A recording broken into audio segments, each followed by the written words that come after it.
Bueno, primero que nada, muchas gracias por la invitación. Estoy muy contenta de estar acá hoy para hablar de un tema que es bastante tabú y poco conversado, así que bueno ponerlo sobre la mesa y con tantos países que están atendiendo a esta conferencia, dar las gracias a la Sociedad Argentina de Cirugía Digestiva y a todo el equipo que ha preparado este webinar hoy. Mi tema es sobre adicción a la comida y los temas que vamos a tocar en este tiempo, en este momento, es hablar un poco sobre la situación actual. Lo mencionó Santiago en la introducción, el doctor Martín, respecto a por qué estamos hablando de adicción a la comida. El problema de la obesidad es una pandemia que ha ido en aumento y hasta ahora no hay ningún país que muestre un decremento, una disminución de los niveles de obesidad. ¿Por qué hablar de adicción a la comida? Parte del problema podría estar por ese camino, definirlo para que tengamos todos claros este diagnóstico y también algunas luces sobre tratamiento y qué alternativas podemos tener en obesidad. Luego vamos a finalizar con algunos mensajes para llevar y discusión. En cuanto a situación actual, podemos ver, yo estoy acá hablando sobre mi país, me estoy mirando un poco el ombligo y la verdad es que lo estoy haciendo porque estamos ganando en algo. Así es que no se asombren con las cifras que les voy a mostrar que están respaldadas y certificadas, se me ocurrió a mí, pero para mala suerte nuestra tenemos una situación actual bastante deleteria. Tenemos 74% de adultos chilenos que viven con obesidad y casi 90% de sedentarios, o sea, acá se juntan dos pandemias. ¿Por qué puede ser esto? Porque Chile es el país con más sobrepeso de Latinoamérica, como les comentaba, y es porque es el segundo país con mayor consumo en alimentos ultraprocesados por región.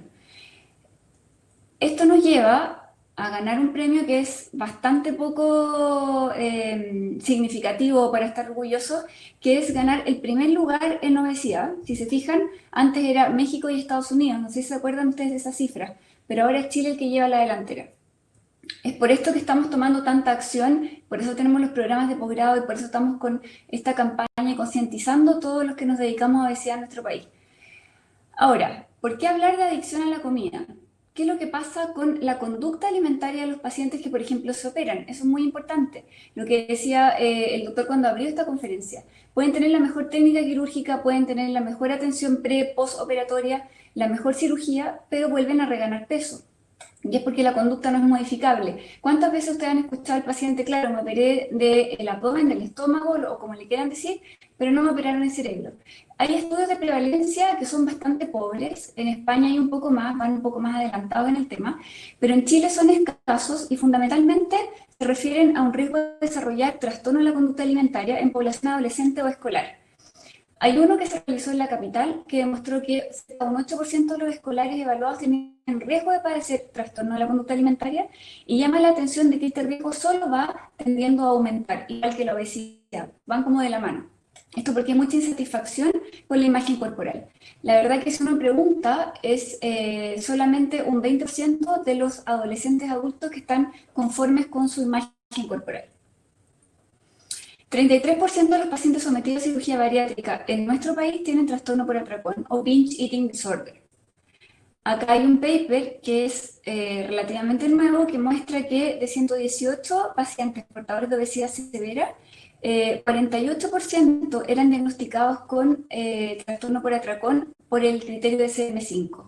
O sea, cerca de la mitad de los pacientes que han estado siendo o que están buscando cirugía tienen trastorno por atracón.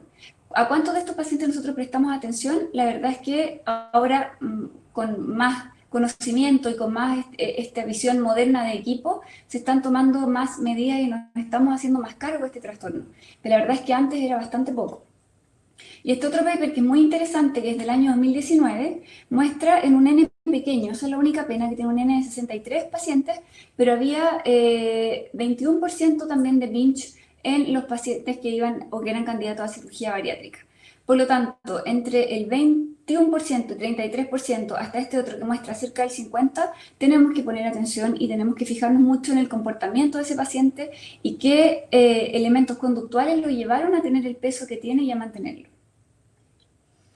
Acá hay otro artículo del año pasado que muestra el análisis de la asociación entre el comportamiento alimentario y la pérdida de peso después de la gastrectomía en manga. Esto es antes de la cirugía, estos son los patrones de comportamiento y en general se da mucho el overeating, que es comer más de la cuenta, También hay varios snacks, está el gusto por lo dulce, que es verde, y siendo binge el azul. Luego aumenta un poquitito el azul y cuando ya están operados, podemos ver que overfeed, que es acá el morado, va siendo más pequeño porque no tienen espacio, porque están operados. Pero están cambiando este comportamiento, van cambiando de patrón hacia otros comportamientos como los snacks, por ejemplo, o tienen más preferencia por lo dulce. Lo mismo pasa con el consumo de alimentos dulces y con la sobrealimentación después de los 3 años. Sobrealimentación en general se mantiene bajo porque, como les comento, quedan muy bien operados, por lo tanto no tienen espacio para comer, pero empiezan a cambiar un trastorno por otro. Y así se van moviendo, por eso es importante conocerlos. Ahora, ¿es realmente una adicción? Y acá está este es un paradigma al que nos enfrentamos, que es lo mismo que pasó con la ludopatía o la adicción al juego, que ahora ya se incluyó como diagnóstico hace poquitito. Yo creo que pronto la adicción a la comida también va a ser incluida. Y esto es porque algunos alimentos generalmente son altos en calorías y altamente procesados. Y estos pueden contener una gran cantidad de carbohidratos, grasa, glutamato, sodio, y estos podrían tener un potencial adictivo. Por lo tanto, se podría analogar al TUS o trastorno por uso de sustancias. Y la otra gran como duda que asalta es que no hay un agente adictivo claro en los alimentos. Los carbohidratos, la grasa, el sodio, todo esto que les mencioné, el ser humano lo busca para alimentarse. Por lo tanto, representaría una adicción conductual al rito o al hito de comer más que al alimento en sí. ¿Cuántas veces nosotros escuchamos soy adicto a la buena mesa? Hay gente también que llega a la consulta muchas veces y lo nota chistoso y dice, doctora, es que no puedo porque soy adicta a los chocolates. Y han reganado peso después de una cirugía bariátrica o después de haber tenido un tratamiento farmacológico. Hay que dejar, bueno, si el paciente se ríe, lo toma un poco a la broma, pero también enseñarles que esto puede ser potencialmente adictivo. Esto está publicado en 2015, hay pocas publicaciones al respecto y en 2019 se ahondó un poquito más y se planteó que podía ser por estos dos mecanismos, tanto por uso de sustancias como por la conducta o por el hábito de comer, y esto podría también estar en relación con, perdón, el binge eating disorder como expresión máxima de esta adicción a la comida. Ahora, ¿cómo se diagnostica un trastorno de la conducta alimentaria? ¿Cómo lo pueden diagnosticar? Esto se puede hacer, perdón, con la escala de Yale, que es una escala, un instrumento que tiene 25 preguntas y analiza la manifestación por los criterios propuestos por el DSM-5. Tiene opciones de puntaje de 0 a 1 y de frecuencia 1 a 4, y finalmente los valores se analizan y el sujeto que es positivo, el que cumple con 3 criterios, con al menos 3 criterios positivos de esta escala. Ahora, ¿qué pasa con esto? Que deja fuera un gran porcentaje de los pacientes portadores de obesidad. Depende mucho también de cómo hace la encuesta, en qué momento lo pillaron en la encuesta. Hay mucha vergüenza asociada a estos comportamientos compulsivos, adictivos. A veces por vergüenza no lo contestan con la realidad y van quedando con un comportamiento desordenado, que es claramente significativo, que es patológico, pero que no recibe un diagnóstico adecuado porque no cumple con estos 3 criterios que tiene que cumplir. Acá analizamos este otro paper que también es 2019, donde se habla de que es un diagnóstico muy controversial, pero en lo que estamos todos de acuerdo y qué es lo que convoca esta conferencia hoy y cuál es el mensaje que quiero transmitir, es que este diagnóstico es devastador. O sea, el paciente entra en un círculo vicioso al ver que no logra controlar qué es lo que come, que la comida lo controla. La idea es devolverle, empoderarlo y que el paciente sea el que controle qué come y no que la comida lo controle. O sea, han llegado, he tenido pacientes en la consulta que han entregado la llave de su cocina al vecino de otro departamento para no ir a comer en la noche, o dejan de comprar para los niños porque se comen las colaciones. O sea, esto de todas maneras va a impactar en la salud personal, individual y también en la salud de las familias o en los entornos. En cuanto a tratamiento, acá es importante identificar que es una necesidad clínica para generar estrategias de tratamiento. Si yo no lo considero adicción y me río con el paciente y le digo como sí, qué divertido, bote los chocolates y no hago nada al respecto, esto se va a perpetuar en el tiempo y se va a cronificar como todas las adicciones. Hay 4 núcleos centrales que generan un fenotipo adictivo y no solo para la comida, sino que también para otro tipo de adicciones. El craving, donde está principalmente involucrado el sistema opioide. La impulsividad, craving es desear, es buscar, esto de acá. La impulsividad es un rasgo de personalidad. ¿Por qué les pongo la foto del cerebro? Porque está todo finalmente acá. esperemos que no lo vean muchos neurólogos ni psiquiatras, si no vamos a quedar sin trabajo, es la compulsividad, que es el sistema serotoninérgico el que está jugando un rol clave, y posteriormente la motivación para mantener las conductas saludables, donde el sistema dopaminérgico juega un rol fundamental. Respecto al primer punto de este fenotipo, de estos 4 núcleos centrales de fenotipo adictivo, está el craving, donde hay un deseo y una búsqueda consumatoria constante. El sistema opioide es el que está actuando acá, indirectamente dopaminérgico, son todo esto que nos está buscando satisfacer de alguna manera. Y acá se ha probado mucho el uso de la naltrexona, acá hay una foto de la naltrexona inhalada, acá está la bibliografía, y lo más útil, además de la farmacoterapia, es la terapia conductual. Acá tampoco sirve con decir, señor o señora, usted tiene mucho craving, tome su fármaco y a la casa, si es que no hay un seguimiento y un trabajo con psicóloga o con psiquiatra en conjunto. Las entrevistas motivacionales también son muy importantes.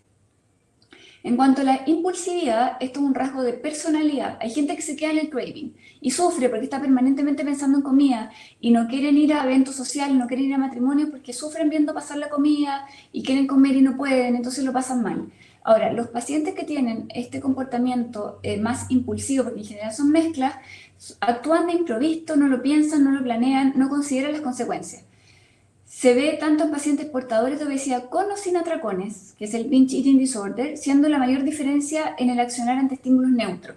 Si tengo un estímulo neutro, va a ser diferente si tiene o no tiene atracón. Acá es muy importante la terapia conductual y grupal, y el objetivo es aumentar la atención plena. Acá se ocupa mucho en mindful eating o mindfulness, y la conciencia a largo plazo de la aceptación y tolerancia a las emociones. Está muy relacionado y esto está muy enraizado en nosotros culturalmente. Tengo pena, ¿cómo? Estoy feliz, ¿cómo? Voy a celebrar que terminamos este webinar exitoso con las otras compañeras y vamos a brindar o vamos a comer algo aunque sea por cámara. Eso es algo nuestro y es algo también muy latino. ¿Qué podemos usar en estos casos, además de la terapia conductual, además de darle herramientas de mindfulness o mindful eating? La lisdexanfetamina, que está aprobada por la FDA para el manejo del atracón, que reduce la impulsividad, la gravedad del atracón y la frecuencia. Ahora, esto es lo que dice la literatura, ojo porque no es receta de cocina, no es que tengan un paciente impulsivo y le vayan a dar este fármaco. Luego tenemos que los modelos de adicción postulan que la impulsividad y la compulsividad se encuentran en los extremos opuestos de un mismo continuo. Por lo tanto, en la compulsión tenemos que tener ojo con la repetición o con repetir constantemente un comportamiento específico independiente de las consecuencias negativas. Acá es importante el sistema serotoninérgico y acá se pueden usar antidepresivos de segunda generación, como los inhibidores de la recaptación de la serotonina. Se evitan los alimentos hiperpalatables que podrían conducir a un comer en exceso compulsivamente. Y esto lo tenemos que hacer nosotros como equipo. Dar la indicación al nutricionista, los nutriólogos, los psicólogos, el cirujano, va a reforzar esta indicación. Nada de la despedida previa a la cirugía o de un permiso una vez a la semana, o sea, esto tiene que ser un estilo de vida saludable y permanente y ser tratado como una adicción. Está la búsqueda constante de alternativas para el circuito de placer y recompensa. Acá hay un esquema sobre cómo se va dando este continuo también, donde hay una obsesión y una compulsión, donde luego está el atracón, síntomas depresivos porque lo hice sin pensar, no medí las consecuencias, me enfermé, volví a perder todo lo ganado en la baja de peso, y después viene binge y purgas también, que tenemos muy frecuentemente. Ahora, ojo, porque muchas veces cambiamos al paciente el foco en la comida y ya dejan de ser compulsivos para comer, y demuestra la compulsividad en las compras. Esto, ojo para las chicas sobre todo, o en fumar, o en jugar, o en otros tipos de adicciones. Tenemos entonces estos núcleos que hemos ido conversando, la ansiedad, que es el craving, la impulsividad, la compulsión y la motivación, que es fundamental, porque podemos ir con los otros 3 puntos perfectos y si no existe la motivación de seguimiento, se pierde un poco el trabajo. Los alimentos se pueden consumir por razones energéticas y también por el efecto gratificante, que es nuestro problema en este tema. Hay un rol fundamental de la leptina, la grelina y la orexina. Es por eso que necesitan nutriólogos, señores cirujanos. Y los alimentos hiperpalatables y las señales asociadas a los alimentos tienen un efecto similar a los niveles de dopamina en el cuerpo estriado, por lo tanto nos dan mucho placer. Se usa mucho en las entrevistas motivacionales, la terapia cognitiva conductual. Acá los psicólogos son clave y son los que mantienen todo este trabajo a flote para que el paciente continúe en un círculo virtuoso y no se frustre perdiendo todo lo ganado. Se motiva la abstinencia y se alivia también la posibilidad de recaída. Los pacientes sienten mucha angustia, decir, ¿qué pasa si voy a fallar? ¿Qué pasa si no voy a dar el ancho? muchas veces se cambian de equipo para no volver al equipo que los comenzó a tratar y enfrentar el fracaso a la terapia que ya se ha propuesto en una primera instancia. Tenemos que convertir con nuestros pacientes lo imposible en posible. ¿Qué alternativas tenemos en obesidad? Con esto ya estoy terminando. Acá es importante saber de los fármacos que la fentermina tiene un efecto negativo. Orlistat no aplica, la lorcacerina fue muy útil porque tenía efectos positivos, pero lo retiró la FDA. La fentermina más Yamato podría tener resultados mixtos, sobre todo en trastornos por cocaína. No hay mucho estudio en adicción a la comida. Esta bibliografía es 2018-2019 y la verdad es que hay poco estudiado. El naltrexona y el bupropión para mí es uno de los de elección junto con el liraglutide porque tienen efecto positivo ambos. Acá la naltrexona y el bupropión como mezcla muestra un efecto positivo y efectivo en algunos trastornos por uso de sustancias y es muy prometedor para las adicciones conductuales. El bupropión además reduce el antojo y los análogos de GLP-1 como el liraglutide son súper valiosos en el tratamiento y la prevención de la búsqueda, toma y recaída en cocaína. Ha pasado también, y yo creo que acá después podemos abrir la discusión, que hay muchos pacientes en tratamiento con liraglutide que han disminuido su consumo de alcohol o de otras sustancias, incluso tabaco. Como conclusión, es importante que quede en el inconsciente de ustedes, por lo menos, que hay que considerarlo como una adicción, teniendo en cuenta que puede que no se trate de una sustancia, pero por más que se quiera asociar a alimentos como ricos en grasa, azúcar o sal, el hecho de comer puede generar una adicción. Lo otro es considerar a la adicción a la comida que se ve la mayoría asociada a los atracones, pero no siempre está asociada a los atracones. Por eso de repente podemos subdiagnosticar. Y así como la obesidad es una enfermedad compleja, la adicción a la comida no se basa en una monoterapia. Ya vimos que habían fármacos, que hay que hacer el diagnóstico, que tiene que seguir un nutricionista con una dieta baja en estos alimentos hiperpalatables y además el rol del psicólogo es clave, el rol de salud mental. Quiero preguntarles todavía, ¿piensan en la adicción a la comida como algo circunstancial, como un chiste o es un diagnóstico? Les quiero dar las gracias y quiero también comentarles que me siento orgullosa de estar acá hoy y los invito a escuchar al resto de las expositoras. Sí, muchas gracias. Muy bien, doctora, muchísimas gracias por su presentación. Con respecto a esta pregunta que usted hace para cerrar la conferencia, le hicimos esta pregunta al público, el 94% dijo que sí, que cree que existía la adicción a la comida, y el 6% no. Habré convencido al 6%, ¿no? Hay que Interesante saber. convencerlo. Sí, sí, qué bueno que la mayoría estamos en la misma sintonía. Pues yo creo que es una herramienta más para nuestros pacientes, de todas maneras. Bien, y después con respecto a la otra pregunta que hicimos, que si evalúan este aspecto para indicar una cirugía bariátrica, el 77% sí lo valoraba y el 22% no. Fantástico. Ese 22% yo creo que escuchando esta charla por lo menos se va a abrir el apetito por una evaluación psicológica o por hacer un par de cosas. Yo creo que eso es lo importante. Mientras más podamos colaborar en la salud integral del paciente, también considerando este aspecto vamos a poder tener resultados mejores a largo plazo. Bien, y escuchando su presentación me generaron unas dudas. Por ejemplo, ¿cómo hacemos para aislar al paciente? Porque el paciente no es solo él, sino que también vive en un ambiente desolado, ya sea su familia o ya sea el contexto en el que vive. ¿Cómo hacemos para aislar a este paciente para que indique ese tratamiento y lo cumpla ese tratamiento? Es que no, está muy mal pensar en aislar a un paciente, siendo que es un diagnóstico que es devastador, que además son pacientes que tienen hijos y pueden traspasar este patrón de conducta. Por lo tanto, hay más que aislar, es invitar a la familia, hacer intervenciones grupales, muchas veces con la familia, para que entiendan que esto es un diagnóstico, que es una enfermedad que va a generar consecuencias psicológicas y orgánicas a corto y a largo plazo. Y en el fondo, meterlos en el para que todos mejoren este ambiente familiar de relación con. Bien. Y después con respecto a este acto de compulsividad, después les genera un gran culpa a los pacientes. Y a veces se genera bulimia y esas cosas. ¿Hay algún aspecto en particular que haya que para valorar esto, para ver si realmente pasa? Lo primero es formarse muy bien en este tema. Por eso es que en Chile estamos súper firmes con el tema de educación. Tenemos este magíster en conducta alimentaria para entregarle a nuestros profesionales las herramientas, la empatía, para entregarles un poco como estas habilidades blandas para contener al paciente y explicarle que no siempre va a tener éxito 100%, que va a tener recaídas, que se va a sentir culpa, pero que uno va a estar ahí para acogerlo, no juzgarlo, y tampoco para estar midiendo rendimiento, como decir, ah, ¿cómo te fue? Ah, de nuevo recaíste. O sea, en el fondo hay que acogerlo y tomarlo de otro lugar. Si no, esa terapia no va a tener éxito porque el paciente se va a sentir rindiendo pruebas. Y el paciente es adulto, responsable, por lo tanto tiene que hacerse consciente y pleno de lo que está tratando de llevar a cabo. Buenísimo. Bueno, doctora, realmente un tema muy apasionante, que da un montón Sí, de preguntas. Tenemos muchas preguntas en el público que las vamos a poder realizar al final de cada una de las presentaciones.